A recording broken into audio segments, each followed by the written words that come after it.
చంద్రబాబు నాయుడు గారు మాటలు చెప్పడం మాని నేను చెప్పినటువంటి డిస్టిలరీస్ మీద ఎంక్వైరీ చేయించి, నేను చెప్పినటువంటి కంటైనర్ టెర్మినల్ మీద విచారణ చేయించి, నేను చెప్పినటువంటి మీ వాళ్ళు చేసే దౌర్జన్యాలు, బలవంతపు వస్తువులు ఏదైతే ఉన్నాయో కంపెనీలకు సంబంధించి వాటి మీద విచారణ చేయించి, అదేవిధంగా ఫ్లై యాష్ బల్కర్ల మీద విచారణ చేయించి, శాండ్కి క్వారీకి సంబంధించి గ్రావెల్కి సంబంధించినటువంటి క్వారీల మీద విచారణ చేయించి, లేఅవుట్ల దగ్గర డబ్బులు ఎమ్మకొట్టుడు కొట్టి వాళ్ళని బ్లాక్మెయిల్ చేసి ఇబ్బందులు పెడుతున్నట్లు దాని మీదే విచారణ చేయించి. కాబట్టి ఈ పోరాట యోధుడు ధర్మల విద్యుత్ కేంద్రాలకు సంబంధించి పోయాడు. ఆ ధర్మల విద్యుత్ కేంద్రాలకు పాపం అందరూ ఏదో కమ్యూనిస్టులు అందరూ కలిసి చేస్తున్నారు పోరాటం. పెద్ద జెండా ఎత్తకపోయాడు. వాళ్ళు మన ఎన్ని చిన్న చిన్న జెండాలు కదా అని ఆ జెండాలని తీసుకొచ్చి ఈ జెండా, ఈ పాపం సోమిరెడ్డి పెద్ద జెండా కదా అని సోమిరెడ్డి జెండా నీడలో పెట్టారు. వాళ్ళు మొత్తం తీసిపోయి ఒక దగ్గర కూర్చొని అమ్మ నూకాడు. అమ్మి క్యాష్ చేసుకున్నాడు. ఇప్పుడు ఎప్పుడో చెప్పాడు సారా ఉద్యమం అని. అప్పుడు నీకింత పనితనం ఉందని ఎవరు గుర్తించుంటే ఆ రోజే బేర సారాలు జరిగి సారా ఉద్యమాన్ని కూడా ఎవరు ఒక లెక్కర కాంట్రాక్టర్కి అమ్మ ఉండేవాడు.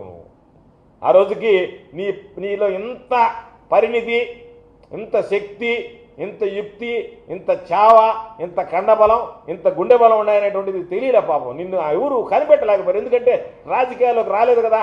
అప్పటికి నీ ప్రావీణ్యం ప్రజలకు తెలియదు కాబట్టి, వాళ్ళు ఎవరు ముందుకు రాలేదు కాబట్టి పాపం నువ్వు ఆ రోజు దాని ఏదో ఉద్యమాన్ని ముందు పెట్టి నడిపించావు. లేకపోతే దాన్నే ఆమోగ నూకుండేవాడు, దాన్నే అమ్మేసి ఉండేవాడు. ఏది సారా ఉద్యమంతోనే నీ అమ్ముడు కార్యక్రమం ప్రారంభమైండేది ఈ జిల్లాలో.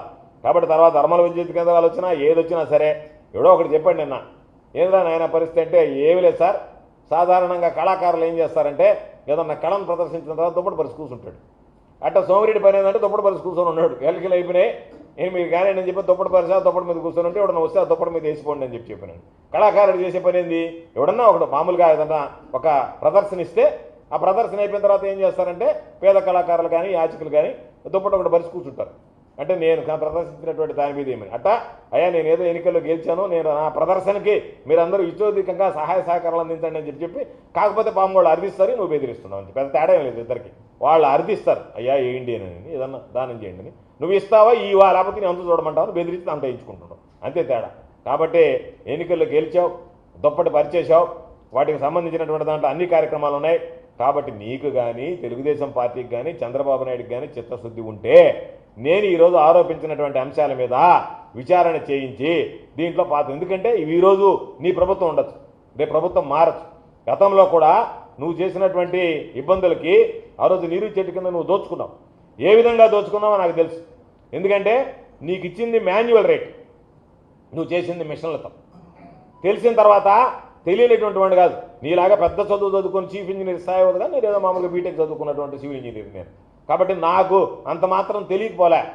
కాకపోతే ఆ కాగితాలన్నీ తీసుకొస్తే ఉద్యోగస్తులు నా దగ్గరికి వచ్చి, సార్ ఏదో చెప్పారు చేశాం పొరపాటు, ఈరోజు మేము దానివల్ల లబ్ధి పొందింది ఏమి లేదు, మా చేత చేయించారు లబ్ధి పొందాం, ఈరోజు మీరు దీని మీద చర్యలు తీసుకుంటే మా కుటుంబాలు వీధిని పడతాయంటే ఆ ఉద్యోగుల శ్రేయస్సును చూసి, ఆ ఉద్యోగస్తుల ముఖం చూసి ఒక్క దాని మీద కూడా ఎంక్వైరీ వేయించలేదు. ఆ రోజు నువ్వు దోచుకున్నావు, నీరు చెట్టు మీద నిన్ను గతంలో చెప్పాం, కానీ ఎందుకు విచారణ వేయించలేదు అంటే వాళ్ళ పాపం ఆ ఉద్యోగస్తుల ముఖం చూసి విచారణ చేయించలేదు. అందుకని ఈరోజు మరలా ఉద్యోగస్తులు ముందుగానే చెప్తున్నాం, ఇటువంటి పొరపాట్లు మరలా పునరుత్వం అయితే ఈ ప్రభుత్వం ఎన్ని రోజులు ఉంటుందో తెలియదు, ఎప్పుడు ఎవరు వస్తారో తెలియదు. మరలా ప్రభుత్వం మారినప్పుడు ఖచ్చితంగా వీటి మీద విచారణలు జరుగుతాయి. మీకు ముందుగానే చెప్తున్నాం, ఈసారి విచారణ నుంచి అవ్వడం తప్పించుకోలేడు. పోయినసారి మీరు వచ్చి అడిగారు కొన్ని సందర్భాలలో అనేక రకాలైనటువంటి శాఖలు, ఇరిగేషనే కావచ్చు, మరొకటి కావచ్చు, అనేక శాఖలు వచ్చి అడిగితే అప్పుడు సరేనని చెప్పి దాన్ని పెద్దగా పట్టించుకోలేదు. ఎవరి మీద కూడా విచారణ తేలేదు, ఎవరి మీద కక్ష సాధింపులకు పాల్పడలేదు, రెడ్ బుక్కో మరొక బుక్కో రాసుకోలేదు, ఆ రాసుకునేటువంటి అవకాశం లేదు, అవసరం లేదు. కాబట్టి ఈసారి మాత్రం ఉద్యోగస్తులు అందరినీ, జనకో ఉద్యోగస్తులు పాపం కొంతమంది రిటైర్డ్ అయ్యి పాపం పెన్షన్ వచ్చేటువంటి టైంలో జైలుకి పోవాల్సినటువంటి పరిస్థితి వస్తుంది. మిమ్మల్ని ఎవ్వరు కాపాడలేదు మీరు చేసేటువంటి పనులకు. ఎందుకంటే ఎక్కడ ఏది అన్లోడ్ అయిందనేటువంటిది ఎప్పుడైనా భవిష్యత్తులో తెలుసుకోవడం పెద్ద పని కాదు, సులభమైనటువంటి పని. కాబట్టి ఇవన్నీ వాస్తవాలు బయటపడతాయి. సోమిరెడ్డి కొడుకు అంతఃపురంలో చేస్తారు. ఎందుకంటే అలీపురంలో ఇంటి తోడు రికార్డ్ 47 రోజుల్లోనే నెల్లూరులో ఒక ఇల్లు కొని రిజిస్టర్ చేసుకున్నాడు 6.5 కోటికి, తాను రెంట్కు ఉండేటువంటి ఇల్లు. కాబట్టి ఆయనేమో ఇల్లు మీద ఇల్లు కట్టుకుంటా పోతాడు. రేపు బెంగళూరులో ఒక ఇల్లు కొంటాడు, హైదరాబాద్లో కొంటాడు, దుబాయ్లో కూడా కొంటాడు. ఈ సంపాదన ఇట్టే కానీ ఉంటే ఆ దుబాయ్కి వెళ్ళాడు అనుకో, తర్వాత మీరే దొరికేది, మీరు ఇబ్బంది పడేది మీరే. సోమిరెడ్డి కొడుకు అంటే ఒకడు దుబాయ్లో ఉంటాడు, ఒకడు స్విట్జర్లాండ్లో ఉంటాడు. అందుకని ఇబ్బంది పడేది మీరే. కాబట్టి ఖచ్చితంగా వీటన్నిటి మీద కూడా నేను చెప్పినటువంటి అంశాల మీద ప్రభుత్వం విచారణ జరిపించాలని, ముఖ్యమంత్రి గారు విచారణ జరిపించాలని, సోమిరెడ్డి కొడుకు దురాగతాలు, అవినీతి, అన్యాయాలు, అక్రమాలు ఆపుదల చేసేటువంటి విధంగా చర్యలు తీసుకోవాలని ప్రభుత్వాన్ని డిమాండ్ చేస్తున్నాం. తప్పనిసరిగా వైఎస్ఆర్ కాంగ్రెస్ పార్టీ పక్షాన ఈ జిల్లాలో, ఈ నియోజకవర్గంలో ఎవరు ఏ విధంగా దౌర్జన్యాలకు పాల్పడినా సరే ఎక్కడ విడిచిపెట్టకుండా, అధికారం ఉంది కదా అని అధికారం ఉన్నటువంటి ఆ ఉడత బెదిరింపులకు బయటపడేటువంటి పిరికివాడిని కాదు. ఖచ్చితంగా నేను అందుకని చెప్తున్నా, కార్యకర్తలు ధైర్యంగా ఉండండి.